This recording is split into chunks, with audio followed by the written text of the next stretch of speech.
Rolling around at the speed of sound. It's time to play some Team Sonic Racing. Okay, I'm gonna stop that. Hey everybody, what's up? Welcome back to the Games Cage. Today and only today, we are gonna be finally talking about Team Sonic Racing, available now on Xbox One, PS4, Nintendo Switch, right? I know a lot of people have been waiting for my thoughts on the game because I am the Sonic man with the plan, and a lot of people on Twitter have been asking me, so it's like, I'm ready to talk about the game, but I'm not ready to fully review it. So this is kind of going to be a day one impressions, right? So I've played about, I want to say, 5-6 hours of the game, so I've got a good grasp on everything, but obviously I need at least a solid week to play more online races, to beat the campaign, to see the last of the tracks I haven't beaten yet, to see more car customization stuff. Like, I really want to get my full experience with the game before reviewing it. But this video is kind of going to be an overview of thoughts of the mechanics and everything. Like I said, I've played about 5 to 6 hours so far. So let's get right into it. So first of all, if you don't know, Team Sonic Racing is basically a $40 retailed price Sonic racing game. It is the third entry in the sort of modern era kart racing Sonic games. There was Sonic All-Stars Racing, then there was Sonic and Sega All-Stars Racing Transformed, and now we have this game, which is, unlike the other ones where there were Sega characters, this one is purely Sonic characters. So you got 15 characters from the Sonic cast, while a small number is still really good and has like a diverse cast of characters. And what's really cool about it though is because it's Sonic focused, a lot of the racetracks are inspired by Sonic games, right? That's the good thing about having the focus. Like, because if you really love Sonic, you're gonna have stuff like Planet Wisp or levels that are references to like Sonic Adventure 1 stage, Sonic Adventure 2. It's like there's a bunch of stage layouts and stuff that are inspired by classic games. There's new fucking music by Crush 40. How good does it feel to finally have Crush 40 music? And guys, it is so fucking glorious. The CG intro is fucking badass.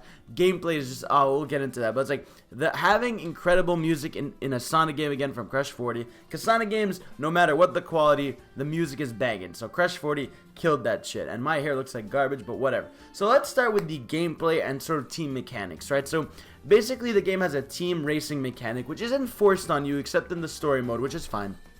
And essentially the way it works is whenever you have two other people that are racing with you, you're in a team technically, and basically you can transfer items amongst each others, right? And when you transfer the items among each other, you're building up this meter, right? And it's not the only way to build the meter. The other way you can build the meter is by, let's say they're passing in front of you, they've got like a yellow line that trails behind them. It's kind of Sonic Riders inspired, if you've ever played that. You kind of basically follow that yellow line, and then once you leave out of it, you can get a boost. So basically, by simply transferring items together, not only do the items get powerful and you can help each other with the boost, right? You're actually building up an ultimate meter, and when you get that ultimate meter, it's sort of like a star in Mario, but it like boosts you really far too. So you get a big boost, you get a kind of a star power up where you can get hit. So that's the extent of the team mechanics. And basically also, it calculates at the end of the race all your places. So like, let's say you as the player, you're Sonic, you got first place,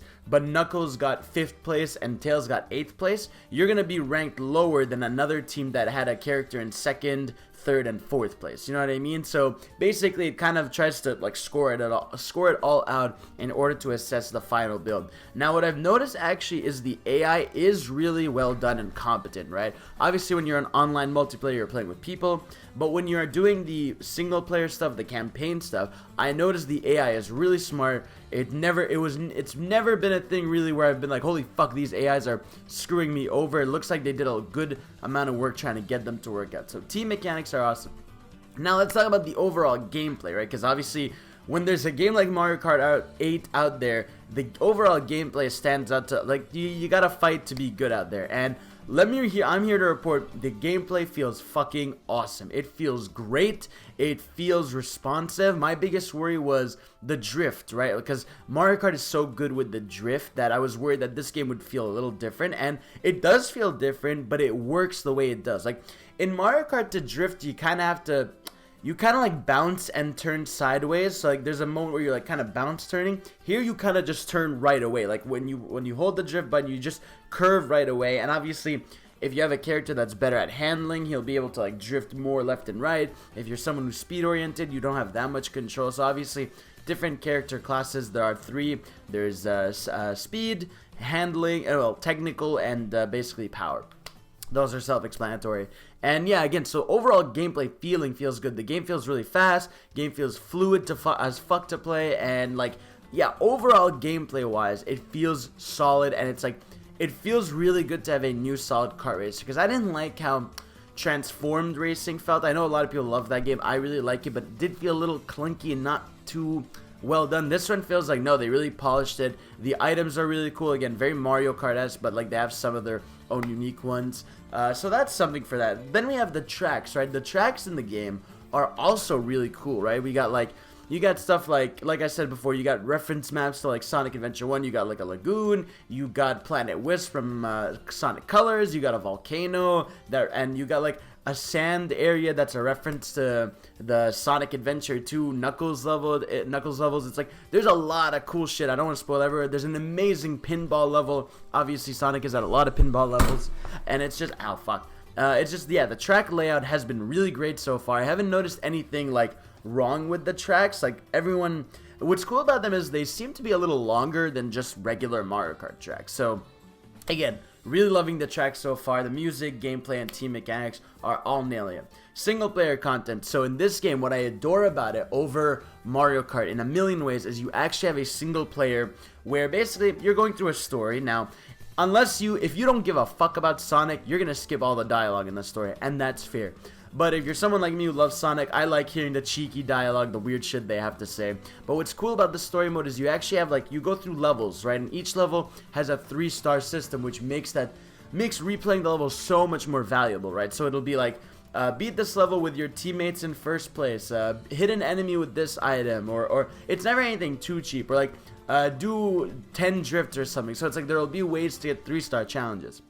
And also, what I love that Mario Kart doesn't do is it does side challenges. So like, for example, there is a mode where you have to pass by these poles, and the closer you drift next to them, the more points you get, and you can get like a gold, silver, bronze medal. And or there's another challenge where it's a ring challenge, collect as many rings as you can. So it's like, there is a ton with just like different modes like that. There's also like a King of the Hill mode where basically every lap, whoever's in last place gets eliminated. Again, really clever mechanics that they're doing, and I love the idea of just having different stuff to do in the kart stuff other than just fucking racing. So that's cool. Then another big part of the game is kart customization.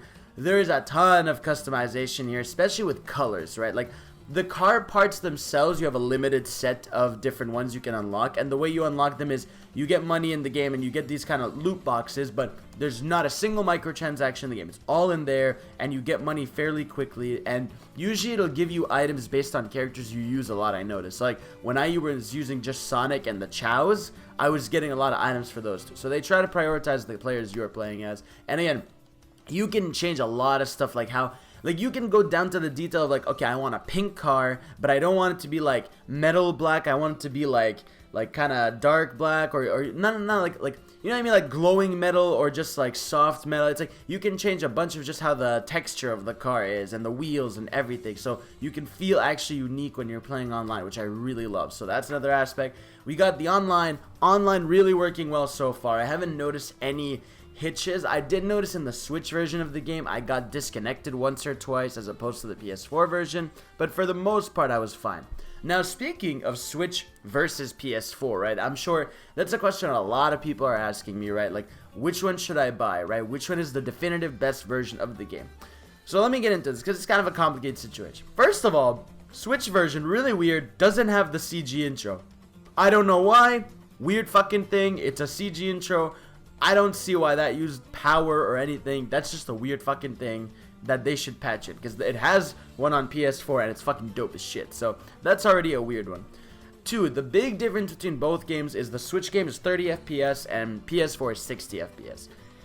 Playing both versions now, I feel like unless you are playing both versions, you're not gonna notice it too much, right? But if you're someone like me who, basically I played the PS4 version all day, and then at night I went to play the Switch version, and it's noticeable, but it's only noticeable because I went from that Switch to the other, because as soon as I got into the rhythm, like, let's say I played like 10-15 minutes of the Switch version, I was fine. I was used to it. Everything felt great, and it never goes like below 30. It always feels like a consistent 30, and it still feels really good. Both games graphically really similar. Like, just on the TV, both of them, obviously in handheld mode, you get like a bit of a graphics drop, but it still looks good. But it's like, it feels awesome to have a fucking karting game on the go, just like Mario Kart. And yeah, so other than frame rate, graphical, like not even, no graphical fidelity issues really. It really is just the frame rate. And again, I only think it's a notable issue if you're playing both versions, or if you are really trying to play this game like fully competitively.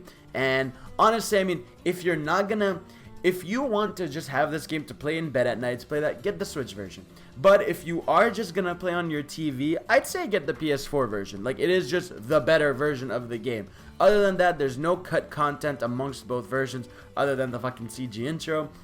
And both like versions have total parity and not parody, like parity, but it's like, yeah, again, I think you can't really go, that's the thing, you can't go wrong with either version. Like I said, you're getting a definitive version on PS4 with better frame rate, and I think that's about it really, because again, and like I said, unless you are switching between both, you're gonna be fine, and I think both are doing super well, and they're both really great ports. So again, other than, like I said, just some minor stuff the Switch does worse, obviously, whether it's loading stuff, for the most part, for the average thing, it is great and does the job well. So yeah, those are my sort of day one impressions of Sonic Team Racing. Obviously, I'm gonna do some live streams. I'm gonna play around with people online. I'm gonna just play overall more of the game. I gotta beat the campaign and everything. So it's like, once I get a full grasp of the game in about a week from now, that's when I'll put out like my full review. But for now, I kind of want to give my impressions of all the sort of things in there and what you can do and what's going on. So yeah, those are my thoughts. Let me know if you've gotten the game. Let me know if I've convinced you sort of to buy the game. And yeah, so thank y'all for watching. Let me know what you think. Peace out, and I'm gonna go fucking race some more because I love Team Sonic Racing. Ah!